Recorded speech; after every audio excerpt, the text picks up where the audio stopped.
Come and draw with me on this humid day. I will be using references from Soviet bus stops. It is one of my favourite series of books, and I've drawn many things from it, like this bus stop already. It was a great way for me to practice graphite drawing. Usually I just look through each of the books and kind of decide what looks interesting, what has interesting shapes, just whatever I'm vibing with for the day, and I'll use that. And today I used this one from Lithuania. I really like the shapes and the yellows were quite intense.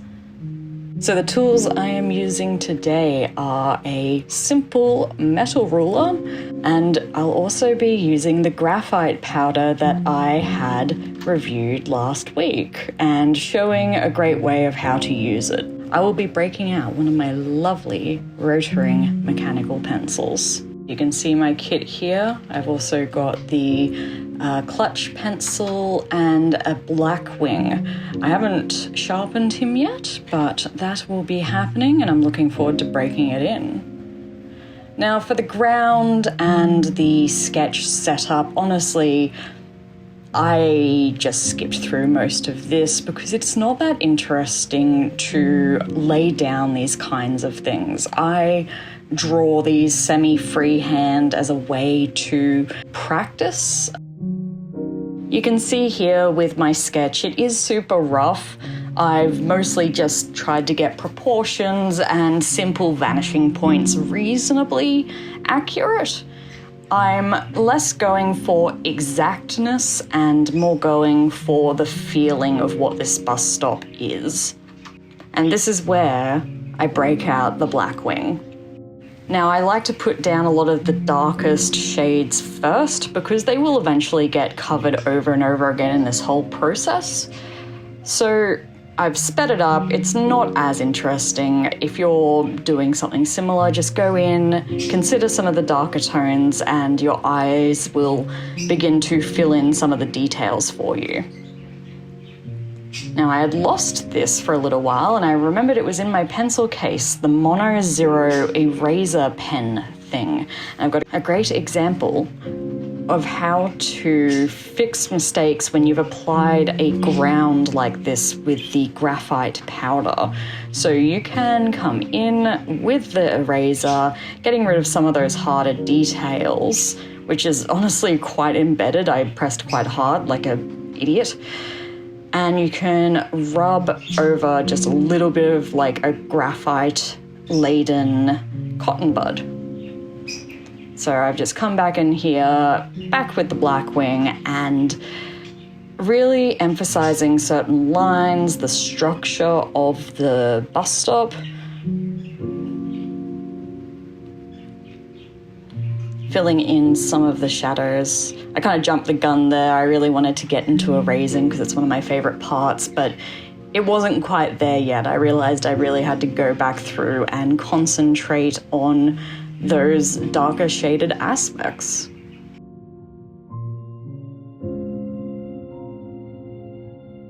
And this is where I came in adding very, very fine and lines to erase. And these are the types of erasure points where I want them to be covered with graphite again, just to create more tone. It's something I do because layers are hard and sometimes you just got to wing it.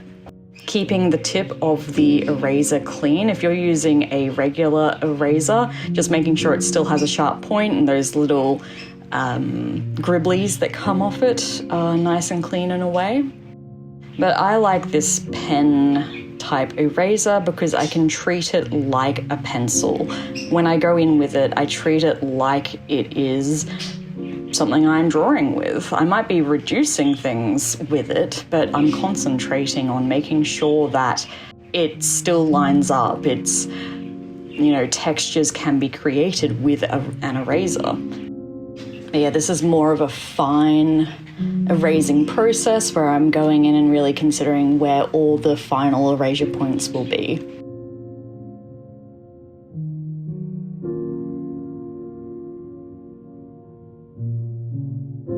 And then I also consider the background.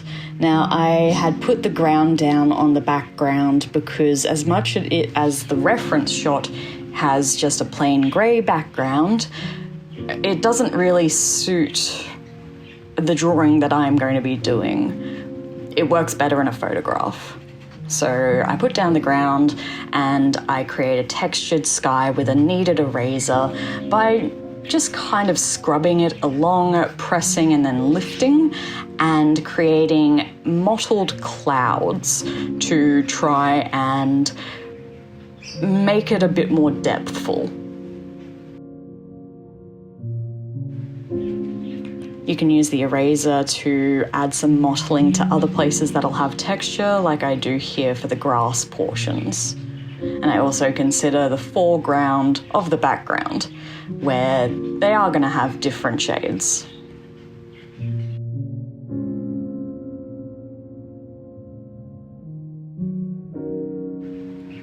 Here I begin to add in more texture with the eraser pen. If you do something similar and you find yourself freaking out because it looks like it's too big of a detail, I promise you it's worth it. That detail will become small as more details keep getting in, as more layers keep getting added. So here I come back in with the clutch pencil to lay down thicker pieces of graphite. More solid pieces of graphite that aren't as squishy as the Blackwing. I'm concentrating on the subtle shadows. I'm going to be deliberately making the shadows more dramatic than they actually are, but in order to make them dramatic, you still have to figure out where they're meant to be. Now, I use a lot of different blending methods. I've tried using those stick stub things, and I've always found that cotton buds or cotton pads are a lot more, well, they're easier to get and they're easier to use. I also don't feel as bad about using a bunch of them, especially if you can get bamboo ones. Yeah, this is laying down more and more graphite that then gets blended in. Now, not all the graphite that you put down will get extra blending. I also just use my finger as well because sometimes that's the best way to get in there and get these details that you want. You can see here I'm going over those darker shadows again and again. That is the purpose of having them put down first, because you're able to adjust the tone of all the midtones as you're going through. You're able to build it up a lot easier and judge those tones a lot better than if you were just doing straight tone 1-to-1 from the beginning.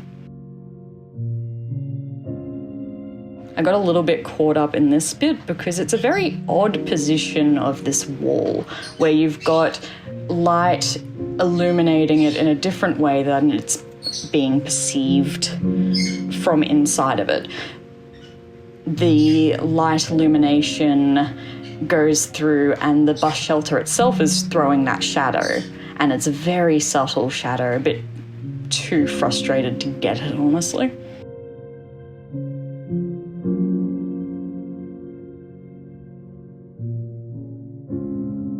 And I'm coming back through, just constantly putting down those shadows.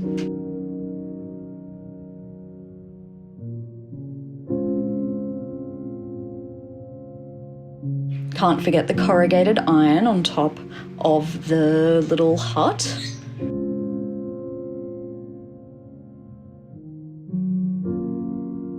And when I go into foliage and grass, be scrungy and weird and all over the place, because it's going to give you a lot more results than something that's super precise, at least with this method. I'm not looking to have an exact 1-to-1. I want the idea of what the grass feels like, not what grass actually looks like. When analysing a picture to draw in graphite in this way, considering the background, even if it's just a quick little way that you can figure out how to build it up in an easy way, it can help bring the entire drawing together. So as you can see here, I started with a ground with a very, very rough erasing part to create different shades. And I've come back through again with both pencil to rub it in, because you can see in the background it's very, very blended. Now, this is another good little thing to do. Turn your pictures upside down when you're going through them. It can help refresh your mind a little bit about what things look like. And here I am, trying to get that background a little bit more misty. Yeah, doing the final major erasers, I wanted the bright yellow parts to be the brightest and therefore the most erased.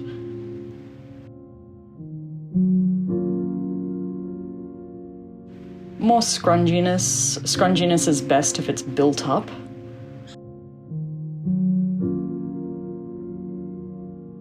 And you can see it's much darker around where the bus stop is.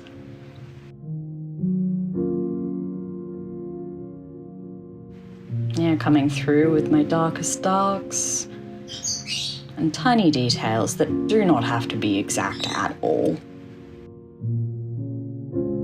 And finally, we come in with the hardcore foliage. And this is something you should always remember for any drawing, but I am always guilty of this with foliage. I try and draw a tree. What you should be doing, and what I make sure I end up doing in this one, is you draw the shapes of a tree. You don't draw an individual leaf, you draw what the leaves look like together.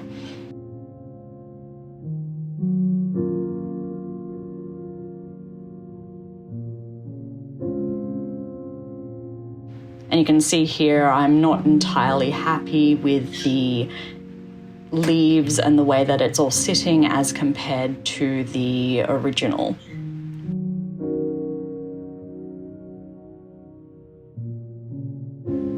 Creating these trees was a little bit easier because the shapes were easier to develop as they were essentially just sticks.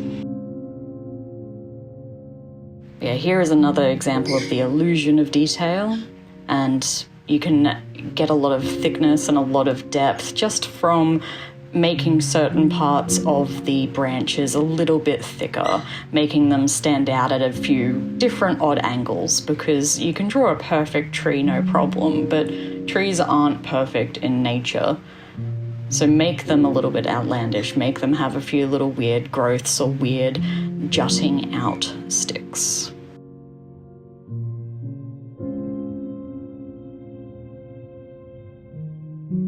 Yeah, back through with a few little extra details, especially on the concrete, and we are done. This is my finished piece. It's not too bad, not too shabby for a nice Friday afternoon. And this is the massive amount of mess, especially with the graphite powder. It can be nasty. I hope you liked drawing with me. I hope you learned a little bit today. And I hope you have a lovely rest of your Friday.